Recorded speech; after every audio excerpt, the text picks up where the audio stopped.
So next mga idol, so ito yung kanyang body mga idol, yan. Yan.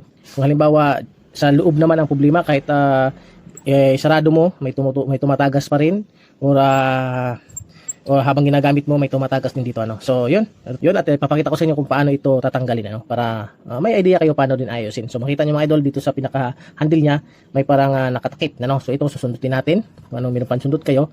Yan. So sundin niyo lang 'to mga idol ha. Yan. Yan oh. So pag nasundot niyo na mga idol, yung kanyang cap no. So makikita ka dito may screw. So gagawin niyo, tanggalin yung screw. Yan. Tanggalin niyo. Yan. So, pag natanggal niya mga idol, yan. Hugutin mo na to mga idol. Yan. So, ayan ha. So, ganun lang. Ito ay kanyang handle. Buo po yan. So, next, ito ang kanyang top valve mga idol. Yan, top valve. So, kung halimbawa mga idol ay sira ang top valve nyo, ikutin mo lang to. Yan. O kung matigas, gamitan nyo ng pliers din. So, napaka-basic lang mga idol. Yan.